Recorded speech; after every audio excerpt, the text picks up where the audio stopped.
The Shape of Water is directed by Guillermo del Toro and written by Guillermo del Toro and Vanessa Taylor, and it stars Sally Hawkins, Doug Jones, Michael Shannon, Richard Jenkins, Michael Stuhlbarg, and Octavia Spencer. The film tells the otherworldly love fable of Eliza, a mute woman who works as a cleaning lady in a government facility in the 1960s, and the amphibian creature she encounters there after it being captured and begins to being tested on. And as soon as the two encounter each other, they form a very unique and very special bond due to the fact that none of them can necessarily speak like anybody else. Guillermo del Toro is a very talented and very passionate filmmaker, and whenever he comes into a project, whether you like a film of his or not, you can always see and feel his passion for said project. And here, you can see and feel that once more. Every element of storytelling in here works beautifully. His craftsmanship as a director, his camera movement in here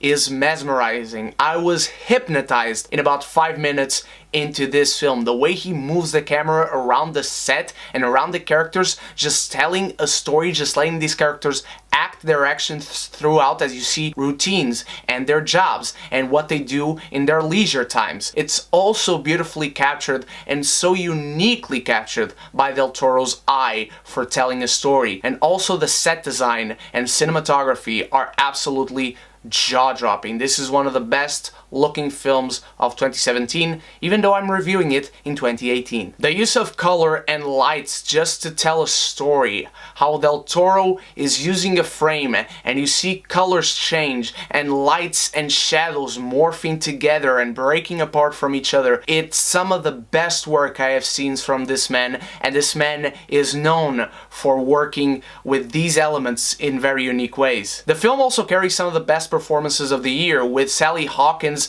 absolutely on her way to stealing the Oscars. I have said this once about DiCaprio in The Revenant, I will say it again for Sally Hawkins in here. The best work an actor can do is saying absolutely everything and anything without uttering a single word. Sally Hawkins does that in here. Her character is absolutely lovable and whimsical, and you cannot help but fall in love with her. She reminds me a lot of Amelie, as well as the film as a whole. It is Amelie meets a monster film, but the film doesn't necessarily follow the tropes of a monster movie. It has one single element from those films, but it never falls onto those cliches. It carries this love story throughout, and it is committed to that love story throughout. It never feels cheesy, it also feels earned because of the commitment Del Toro has to this story and his audacity of some of the things that he makes happen in this story without spoiling anything. Michael Shannon as the villain is also very layered. He's menacing and terrifying. There's a lot that you can read into his character. Also Michael Stuhlbarg, who has another amazing performance in 2017 after Call Me By Your Name. And Richard Jenkins, who is just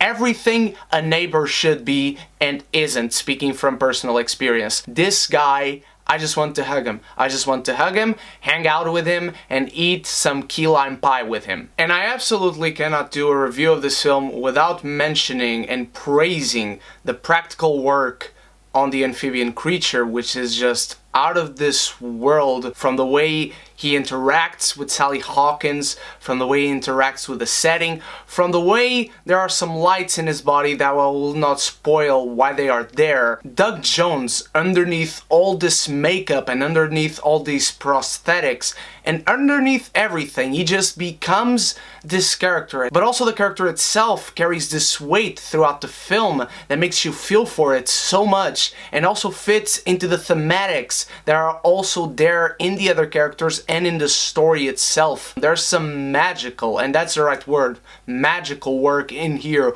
with this practical creature being brought to life. But beyond those mesmerizing visuals and the amazing performances, and also the well-developed characters in this film, there's also a recurring theme throughout, and that is the lack of a sense of belonging and the sense of feeling like an outcast. All the characters in this film, in their own way, find themselves in this place in life where they don't feel like they belong, and or they don't feel like they have fulfilled everything they should in their lives. They don't feel realized. Eliza, for instance, is a mute woman, and she is a cleaning lady. And once she meets this creature, it's the first time a living being has not looked at her and was not taken aback by the fact that she was mute.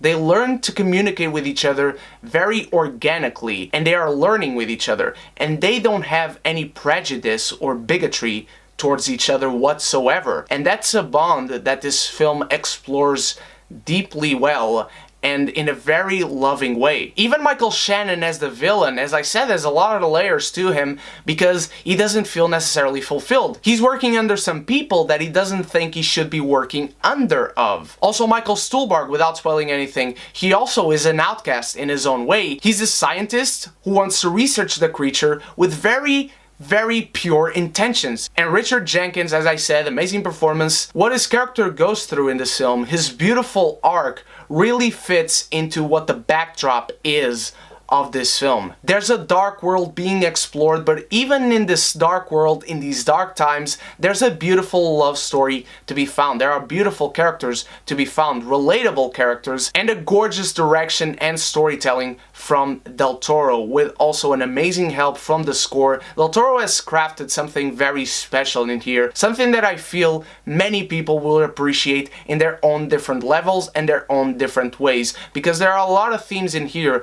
that can be discussed day to day with just people that we know. Del Toro has created some of his best work with The Shape of Water, probably his best and one of his most unique feature films. I know that is saying a lot, but this man just doesn't stop being creative. I feel like it's in his blood. The Shape of Water worked for me in every conceivable way, and I cannot deter from giving it what it deserves, and that is the grading of the stuff that dreams are made of. What did you think of The Shape of Water, my beautiful geekies? Did you enjoy it? Did you not? Did it remind you of Amelie as much as it did me? Let me know in the comments below. Let me know what is your favorite Guillermo del Toro movie. Thank you so much for watching. You guys are the best. Many reviews coming this week and in the weeks to come, of course. I hope to catch up on the missing 2017 movies that I left. I have started my road to Infinity War. I'll leave a playlist link at the end of this video. Once more, thank you so much for watching. You guys are the best. And so until the next review, you stay beautiful, you stay geeky, and if you haven't done so yet, click the subscribe button and the bell so we can be geeky united!